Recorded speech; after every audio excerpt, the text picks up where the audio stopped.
Welcome back. I've got Erin Marcus. Erin, how are you? I am awesome. I'm excited. The sun is shining. How bad could it be? Exactly. Sun shining here too, which is a rarity because I'm in the 416 area code instead of the 619, which normally has sun all the time, but it's been a cold winter in San Diego. So all the It's been a native warm winter in Chicago. yeah, all the natives are happy. And I said, well, do you want a Chicago winter? And they look at me, and go, no, Ooh, we'll be happy with the 60s. We'll stay exactly. with that. So We had uh, 60s for winter too. It's yeah, weird. The world yeah. is officially coming to an end. Exactly. So, I've got my chips stocked up, and looks like there's some canned veggies over there, and Exactly. We do what we can do in the I've meantime. got a granola, looks like a box of granola bars there, Oh, and there you some go. You're and set. some and some hand cloths, which maybe that's to wipe up. I'm not sure, but it's funny what this room is because it's my studio slash pantry slash there's a bag of donations there, There dog you food. go. It's an So there's everything room. Instead of an everything drawer, you have an everything room. Yeah, and side note for those that want to launch podcasting and you're going, okay, I got to get those, sound deadening things so there isn't an echo. No, just put it in a room like a closet or a pantry or store some crap in it and does the same Yeah. thing, and it's more functional than a bunch of spongy Right. things on the wall. But just saying. Exactly. But so Not so hard. Not so hard. no, so for those that aren't familiar with you, I'm a subscriber of your newsletter and I follow your work and appreciate everything that you do. Why don't you Thank share a you. little bit about you and we'll dive into this conversation. Awesome. So the official marketing speak, right? Erin Marcus, founder and CEO of Conquer Business. And what we really, really specialize in, there's a couple pieces of it, but what we do is help people get from my not my boring version was from business operator to business owner. A client of mine came up with a much better way of saying it. I help business owners go from me to we, right? From doing all the things themselves into owning a business. And really, what's interesting is it's not more work, it's different work. A lot of people don't take this route or are scared to take this route or they try this route because what they think is moving into a business ownership is going to be like crossing the bridge, right? We're going over the bridge and we think the bridge is like a stone bridge in a garden and there's a creek and there's a grassy knoll. And then we start our journey and we find out it's really the Indiana Jones Bridge. It's on fire, right? And there's a guy at the other end with a sword that just makes us turn around and run back. And so what I try to help people with is understand it's not more work, it is different work. And it's totally attainable. It's total, and it's all of reframing. And I like to describe it as what I do is I work at the intersection where what you need to do meets who you need to be to do it. It's not the fluffy life coaching version. It's what do I need to do in the moment to get to what I said I wanted? Because the plan doesn't matter if you can't do the plan, right? So we find it's strategy over tactics every time as I continue to pontificate about what the hell it is that I do. But it's strategy over tactics every time because the strategy has to fit your goals, your strengths, not worry about your weaknesses, not make you feel bad about yourself for not being able to do something, and really create what it is that you want with intention. Yeah, and it's a reminder of going back to before you even signed up the paperwork or registered the domain name or any of the legal stuff is what did you want this business to accomplish? Right. And what I find time and time again, and I see entrepreneurs that burn out, and just had a chat this morning with somebody on that is doing quite well. Follow them on social media. I've had them on my show. I'm not going to mention who it is, but they said they're burned out, and so I sent them a PDF copy of my book, and I said, read this, please. And but they said I already did. I'm like, oh, cool. Read it again. So you and my mom bought my book. Awesome. That's great. Yeah, I didn't know my mom bought my book until unfortunately recently she passed. So I was Oh. going through some stuff of hers and I saw the book. I'm like, I didn't send her this one. I was like, oh, she bought it. All right. That's cool. Thanks, mom. You're always supportive, even towards the end. But what I find is when people are in that space, they get to the point and they're doing so many things. And I get it. When you start, you're doing everything. You're doing the marketing, you're emptying the garbage, you're whatever your business is, you're doing everything. And I get it because trying to build up some revenue and all of that. But I find, and I'm guessing you will agree on this, is we often wait too long to take that step Right. across the bridge. Well, and it's because I find, interestingly enough, women are worse at this than men in general, not always. But people who come out of corporate actually will often do a better job at this because they have this experience where they weren't the only one in the world doing all the work. And I'll say that, there's a couple reframes that have to happen. Number one, yes, there's some bootstrapping that has to happen if there isn't the finances to do certain things. But if back in my corporate life, if I would have gone into the, finance department and logged in a whatever bill pay they had and started to try to pay bills and started to try to create reports, I would have been chased out with, torches and pitchforks because that wasn't my job. So why am I doing that now? Are you treating your business as your business, or are you treating it as something you're just trying to do? Because those are different decisions. And I'm not saying spend money you don't have. However, the right team, the right support makes you money. It doesn't cost you money. And the mistake I watch people make over and over and over again when they start to consider adding somebody to their team, even if it's a vendor, even if it's part-time, is they go for somebody to take a task off their to-do list. And if that's all you're doing, all you've done for yourself is replaced doing the work with managing the person. That's not less work. It's just different, right? That's not less work. That doesn't solve the problem. It just gives you a different problem. If instead you got brave enough to hire for horsepower instead of just a TaskRabbit, what would be possible in your business? Don't hire a person to do exactly the thing that you tell them they need to do. That doesn't take less time than you doing it. What takes less time than you doing it is someone who you can sit down and there's an onboarding time that has to happen, but somebody who can they're an expert in what they do. So all you need to do as the business owner, to me, a business owner is a vision caster. You're a vision caster. Cast the vision, set the parameters, you get veto power, but then get out of their way. Don't hire the person to manage your calendar and create your processes and then micromanage their job. If you need to micromanage it, you've hired the wrong person. I don't create any of the processes in this business. No good can come of me screwing around with the CRM, creating workflows and deciding how things has to happen. I'm going to break it. So the people who have to work in it every day, they create the processes and they teach me my little part. I don't have to be in charge of that. I have to know that it's in there. I have to know how to get to it. But I shouldn't be creating that. I see that so often too, and the owners will say I'm not micromanaging, but I'm like, well, if you're dictating every step of what they're supposed to enter into the spreadsheet, maybe you are. And this Right. was a hard lesson for me to learn. And I'm glad you mentioned the corporate thing because in my background, I was corporate for a long time. Then I went into nonprofit. And while I love the people in nonprofit and I love the work that they do, and then this may come off as being a little abrasive, they tend to dumb things down a bit. They And don't treat their businesses like business. no, no. And what I found, especially on my entrepreneurial journey, even in my nonprofit business and starting, it was a case where I wouldn't delegate, I wouldn't let go. And I was doing all of it. And I know it was Jim Rohn that said this, and I know Brian Tracy mentions this a lot too. It's like, going back to the task analogy, it's like, okay, you have a task, the accounting or the finance. Okay, as the owner of your business, what is the salary that you demand? Now, Exactly.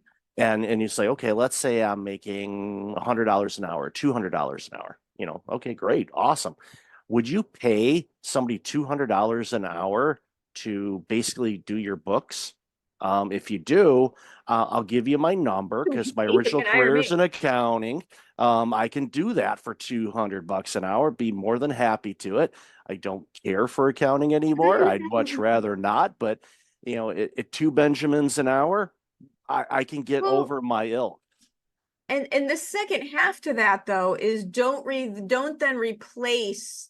Okay, if you get past it, step one, and by the way, this is like a continuum. This doesn't happen overnight. This is like decide to move towards this and give yourself 3 months, 6 months to move towards the outcome.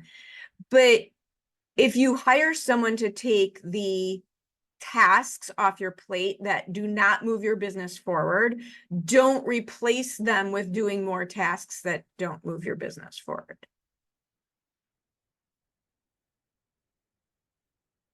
And that's the big thing too, is and why your work is so critical for entrepreneurs that are trying to go from, and I love the me to we thing. That is Yeah, right. amazing. It Yeah. was a, I was gonna thank say, you, I Mel. don't, yeah, yeah, Mel, that's a good job. I don't know if you can trademark that sentence. It's a little generic, but you can try. I mean, Try. I got breakfast leadership trademarked. That was a There you go. surprise, but I'm like, okay, this is a little common. And the attorney said you got about a 20% chance. So I should have went to Vegas. I probably would have, Right, or right. Should have actually, bought a no, lotto ticket. yeah, yeah, it's like, yeah, I should have bought a lotto ticket because when I got that thing in the mail, I'm like, whoa, okay, cool. But at the end of the day, it's, you bringing in, someone like you to kind of peel back the vision because we get tunnel visioned as Well, entrepreneurs. the other thing you said, like, why, not that it has to be me, but why does a strategist matter before anything else?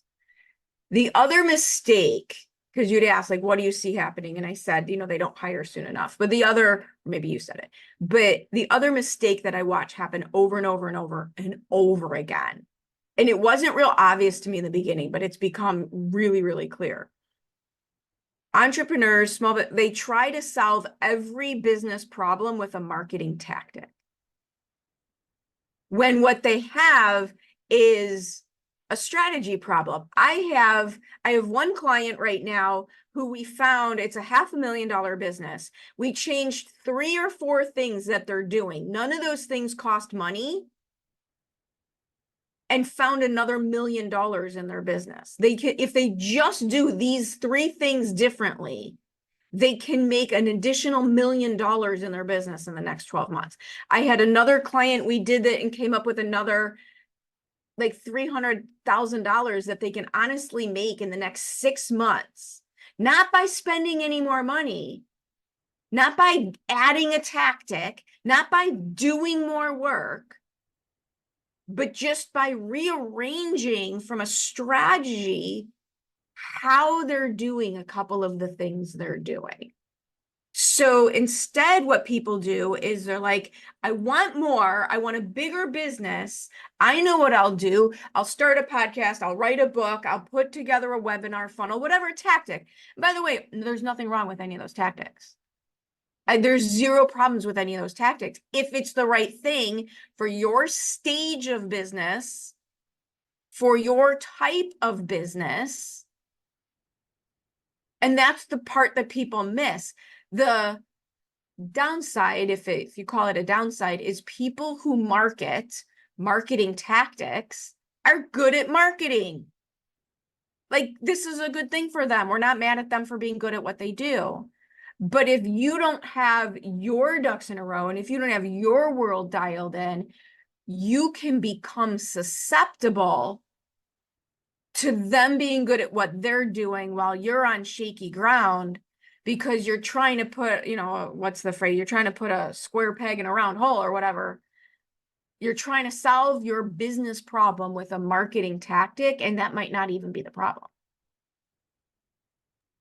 And I see that time and time again with people, and the marketing ideas are great. And that's Fantastic.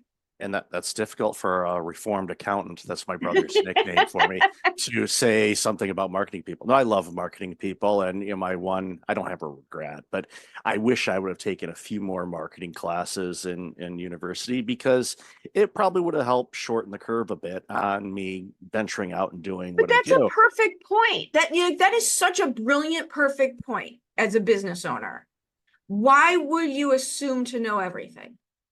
I know what I know. Like, if we want to go to the extremes and say you're a dentist, being the best dentist in the country has nothing to do with being the best business builder in the country. So why would you be mad that you don't know how to do that? The amazing thing is there's really smart people out there who do know how to do that. And you can call them. They will help you. Exactly. And having worked in the healthcare industry, brilliant clinicians, doctors, and all that, majority of them suck at Oh my business. God, they all retire broke when they're in business for themselves because they don't know how to do that part. Yeah. Why do solopreneurs, entrepreneurs, small businesses, why do we do this to ourselves? Why do you think that because you're great at what you do and you want to help people at what you do and you put time and money and energy and effort into becoming fantastic at what you do, why are you making the assumption then that you also know how to grow a business if those two things don't actually have anything to do with each other? I know how to grow a business. By the way, it's what my MBA is in, marketing and leadership. It's what I did in corporate. There's so many things I don't know how to do. Like, the list of what I don't know how to do is so much longer than what I do know how to do. That's why I don't do this by myself. And it's also good that you recognize that and you don't beat yourself up over it. You're like, I don't know how to do it, but there's somebody that does. And I Oh, think you should that's, see it's become a joke. Like, you should see what happens if I try to create an image now for a Facebook. Like, the extent of my graphic design abilities is I can now take a reasonable selfie and put it through a soft light filter. Like, that's it. I don't know how to do any, I can't even get a border around it. Like, I don't that's know okay. how to do this. That's okay. AI will be able to help you with that in no time at I all. don't even It's know like, how to get into that. well, yeah, basically, you have to just load up a browser at some point or your phone and say, okay, AI, tell me how to get into AI. I Right? mean, it's kind of like that, but A little bit of what it's is that fun. movie Inception? It's a little bit of an Inception It situation. it is, yeah. That's a great descriptor of AI. I'm going to tell people that's what the I stands for. My It's oh my God, my assistant had to send me a Loom of how to do something in Loom. So we called it Loomception because she was sent me a Loom to teach me how to do something in let's Loom. jump on a Zoom to learn how to use Zoom. You know what? That is so perfect. That is, yeah. That makes so It's much so sense. true. Yeah, that's one of your shining accomplishments in life. That's good. No, that's what makes you you, and I think that's why people and your clients resonate with you and share different ways to describe things, Well, and it just makes it so much more fun. Well, and I want to bring something to that too, as we're talking about, you had asked me before we started, what am I seeing as a problem out there that we can help people solve? And the other thing that I'm seeing as a problem there, and you said, what makes you you? People don't want to think you're perfect. And I think when we start out, we think we have to be perfect and show this perfect image of what would, let's use random examples. What would a really, really great, perfect bookkeeper say, do, and look like? And so you enter into the marketplace trying to project this image of the perfect bookkeeper because you think that's what's going to get people to hire you. And what I've seen time and time again, what I've learned time and time again, I've personally recently moved too far away from it. And I had a meeting this morning with the team about adding me and all my challenges and vulnerability and transparency back into our content. Like, the more, and AI is a really good point about all this. The more you move away from who it is that you are and into who you think you're supposed to be, the less you will attract an audience, because you will look and sound like the AI version of everybody else. And so while we have these tools out there that have made the marketplace noisier in terms of volume, to me, it is so much easier than ever before to stand out, because everyone, I can tell, there's people, oh, you can't tell if you do a good enough job. You can kind of tell, when is it AI and when is it me? Because the degree in journalism aside, I now write the way I speak, which is not proper grammar at all, right? You have this, so hire for horsepower. Don't get trapped trying to do everything, and certainly don't get trapped trying to do everything perfect, because to a fifth grader, a sixth grader is really, really cool. You don't have to be the college graduate version of you, right? You don't have to be this perfection version. You're gonna get what you want and to where you want so much faster with that authenticity and just communicating with people. Yep. Being authentic is what the world needs us to be us. Because 100%. there's plenty of noise out there and plenty So of articles. And you mentioned the journalism thing. There's things that I'll write, and I still have flashbacks to my sixth grade teacher smacking me about something. right. She didn't literally smack me. That was back in the era when teachers still did that Yeah. and could. I'm not going to get into that debate, but anyway, I went to Chicago public schools in the 70s and 80s where people hit back. It was a little rough. yeah, exactly. It's made us stronger. So, Erin, I've loved this conversation. We could probably talk for, Oh, 10 days straight on all of yeah. this, but where can people find out more about you and this amazing work you're doing? If you want more information, make it real easy for you. Conqueryourbusiness.com. If you just go to conqueryourbusiness.com, you can find me there. You can hit my podcast there. And also there's some free resources there, including an ebook about how to connect as a human first. That's beautiful. And I think there's never been more important time as connecting as humans. So, that's definitely a book along with everything else you're doing. I highly recommend. So, Erin, once again, always good to talk with you. And thanks again for being on my show. Thank you for having me. This is awesome.